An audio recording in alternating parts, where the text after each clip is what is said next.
નમસ્કાર વિદ્યાર્થી મિત્રો, આજે ઇન્ટરવ્યૂનો ત્રીજો દિવસ અને ત્રીજા દિવસે અમે આવી ગયા છે લુણાવાડા મહીસાગર જિલ્લામાં અને અમારી સાથે ધોરણ 12 કોમર્સની ટોપર છે આફિયાબેન છે.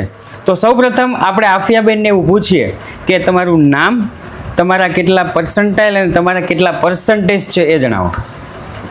મારું નામ આફિયા છે અને મેં ધોરણ 12 કોમર્સમાં 99.66 પર્સન્ટાઇલ અને 93.57% મેળવ્યા છે. ઓકે, ખૂબ સરસ. અને 99.66 પર્સન્ટાઇલ. Ready sir? આમ જોવા જાવ તો ગુજરાતમાં ચોથો ક્રમાંક. હા, એવરેજ ખૂબ બહુ સારું રિઝલ્ટ છે. સૌ પ્રથમ મારે એ જાણવું છે કે રિઝલ્ટને એવું બધું પૂછતા પહેલાં તમને વિદ્યાકુલની ખબર કઈ રીતે પડી? એક્ઝામના લાસ્ટ ટાઈમ પર મારે બહુ મોટિવેશનની જરૂર હતી અને મારે પેપર સ્ટાઇલ ને એવું બધું જોવું હતું, તો મેં ગૂગલની હેલ્પ લઈ તો મને વિદ્યાકુલની ખબર પડી કે ગુજરાતી મીડિયમમાં એ બહુ જ બેસ્ટ છે, તો મેં વિદ્યાકુલનો સંપર્ક કર્યો. વાહ, જોયું ને, હવે ગૂગલ પણ એવું કહેવા મળ્યું છે કે ભાઈ 9, 10, 11, 12 કોમર્સ સાયન્સમાં ઘરે બેઠા બેઠા ક્વોલિટી જો કન્ટેન્ટ તમારે જોતો હોય તો વિદ્યાકુલ તમારા માટે બેસ્ટ છે. રેડી? સૌપ્રથમ આપણે પહેલાં રિઝલ્ટ પણ જાણી લઈએ. તો કયા વિષયમાં કેટલા માર્ક છે જેને જાણવું હતું? ઇકોનોમિક્સમાં 98, સ્ટેટમાં 98, એસપીસીસીમાં 99 અને અકાઉન્ટમાં 99. વાહ, ખૂબ સરસ. એકાઉન્ટમાં 99, એસમીમાં પણ 99. હવે સૌપ્રથમ પ્રેક્ટિકલ સબ્જેક્ટની વાત કરીએ તો સ્ટેટ અને એકાઉન્ટ આ બે પ્રેક્ટિકલ સબ્જેક્ટ છે, એની તૈયારી તમે કઈ રીતે કરતા હતા? સ્ટેટ અને અકાઉન્ટમાં જેવી રીતે રોજ ચાલે રોજ એની પ્રેક્ટિસ અને રિવાઇઝ રોજ કરતા હતા, એટલે બહુ ભેગું નહીં થતું. અચ્છા, વાંચીને દાખલા તૈયાર કરતા હતા કે હા, લખીને. ઓકે. અને આપણે વાત કરીએ થિયરિકલ સબ્જેક્ટની, તો થિયરિકલ સબ્જેક્ટ આપણે કઈ રીતે કરતા હતા? થિયરિકલ સબ્જેક્ટમાં સમજીને અને પછી લખીને તૈયારી કરતા. અચ્છા, ઓકે. તો બીજું એ જાણવું હતું કે સૌપ્રથમ જ્યારે ગૂગલે તમને એવું કીધું કે વિદ્યાકુલ તમારા માટે બેસ્ટ છે લર્નિંગ માટે, પછી તમે કોને વાત કરી? પપ્પાને. તમારું સૌપ્રથમ પહેલું રિએક્શન શું હતું કે એને વાત કરી કે તમારે ઓનલાઈન મારે ભણવું છે, તો જેવું હોય એવું જ કહેવાનું, ના પડી હોય તો ના પાડી દેજો, હા પડી. અચ્છા, ઓકે. પછી તમે વિદ્યાકુલ વિશે જાણ્યું કે એવું કાંઈ કે બેને જે કીધું છે ઓકે જ હોય?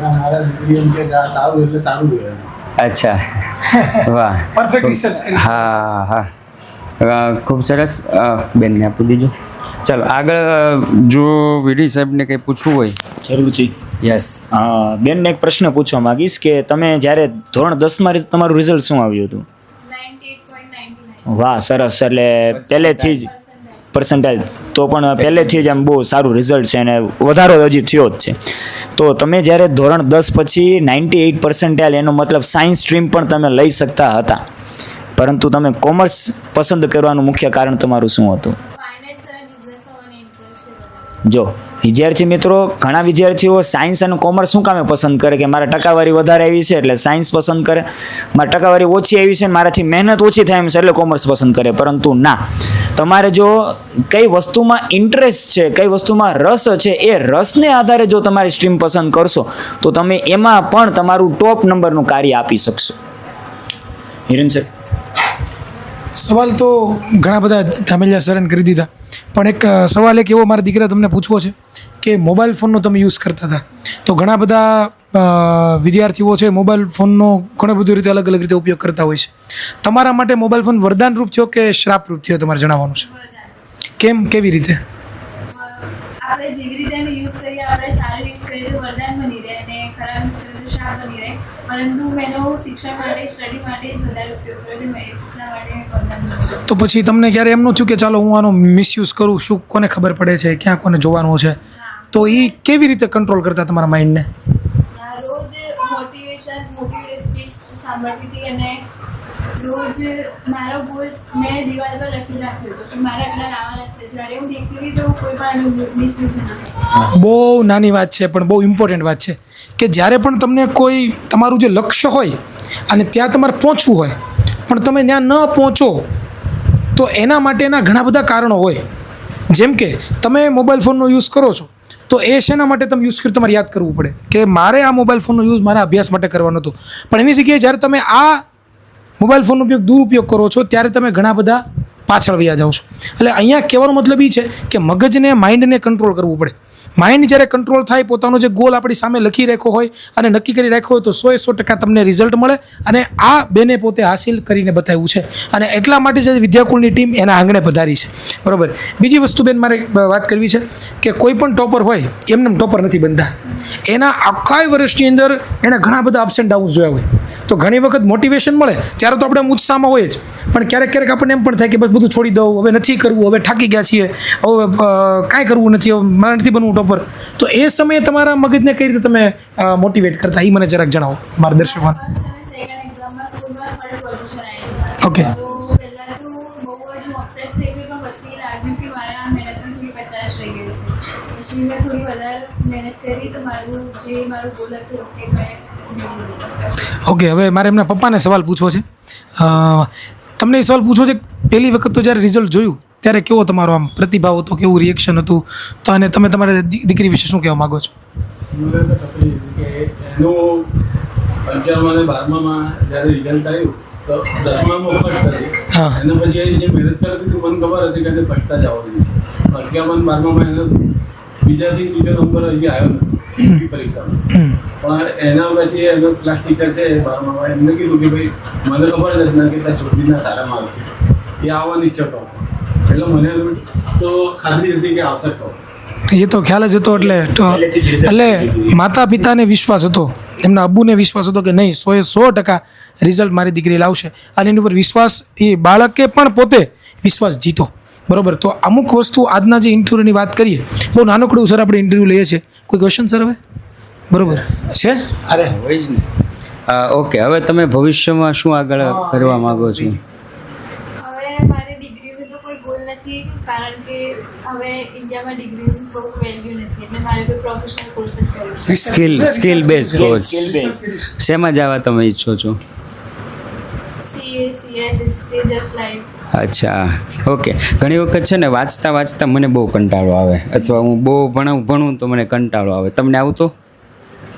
જ્યારે થિયરિટિકલ સબ્જેક્ટ હોય ત્યારે કંટાળો આવતો. હા, તો એ સમયે કંટાળો દૂર કરવા માટે તમે કઈ એક્ટિવિટી કંઈ એવું કરતા? થોડી વાર ફ્રેશ થઈ જવાનું, થોડી વાર ચાલવાનું, પછી એના પછી જો થિયરિકલ સબ્જેક્ટ હોય તો જો ટાઈમ ઓછો હોય તો જે દાખલાના વિષય હોય એને પૂરો. અચ્છા, વેરી ગુડ. ખૂબ સરસ છે. ઓકે, ચાલો તો બીજું કોઈ હવે ભવિષ્યમાં તમારા જે જુનિયર છે ને એને તમારે કોઈ 2 વાક્યમાં સંદેશ આપવો હોય કે વિદ્યાકુળ શું છે અને કઈ રીતે છે, તો એ 2 વાક્ય 3 વાક્ય જે તમારે સંદેશ આપવો હોય તો જરા નાનો એવો સંદેશ. વિદ્યાકુલ એ આપણા શિક્ષણ માટે બહુ જ સારું છે. ઓનલાઈન તમને બહુ જ સારી ક્વોલિટી મળે છે, એટલે મારો બધાને સંદેશ છે કે ઓનલાઈન શિક્ષણ માટે તમે વિદ્યાકુલને જ ફોલો કરશો. ખૂબ સરસ. ચાલો, તો આ સાથે જ આજનો જે આ નાનો એવો આપણો ઇન્ટરવ્યૂ છે, જેમાંથી ઘણું બધું આપણને જાણવા મળ્યું અને શીખવા મળ્યું કે કઈ રીતે તૈયારી કરીએ, પ્રેક્ટિકલ સબ્જેક્ટમાં કઈ રીતે તૈયારી કરવી, થિયરી સબ્જેક્ટમાં કઈ રીતે તૈયારી કરવી. અને હા, તમારું આખું શિડ્યુલ શું છે એ જરા મને કહેશો કે સવારે કેટલા વાગે જાગવાનું, પછી કઈ રીતે? સવારે 5 વાગે જાગવાનું અને સવારે માઇન્ડ ફ્રેશ હોય એટલે જે થિયરિકલ સબ્જેક્ટ હોય એનું વાંચન કરવાનું. Okay. પછી જેટલું વંચાય એટલું વાંચવાનું અને સાંજે ત્યાર પછી હા સ્કૂલે જવાનું. હા, પછી સ્કૂલ પછી જે સાંજનો સમય હોય તો હા. એનર્જી થોડી લો થઈ જાય છે, અચ્છા. ત્યારે દાખલાના સબ્જેક્ટ. ઓકે. રાત્રે લેટ નાઇટ સુધી વાંચવાનું એવું કંઈ કે? એવું નહીં, સવારે જ. અચ્છા, સવારે વહેલું જ. ઓકે, ચાલો. તો ઘણી વખત તમારી જેવી પરિસ્થિતિ હોય એવી રીતે તમે વાંચો અને ક્વોલિટી બેઝ વાંચો તો તમારું પરિણામ જરૂરથી આવે છે, એવું આ બેનનું કહેવું છે. આ સાથે જ આજનું આ ઇન્ટરવ્યૂ આપણે પૂર્ણ જાહેર કરીએ છીએ. ફરી વખત મળશું એક નવા શહેર, નવા ગામમાં, નવા વિદ્યાર્થી સાથે. ત્યાં સુધી આભાર.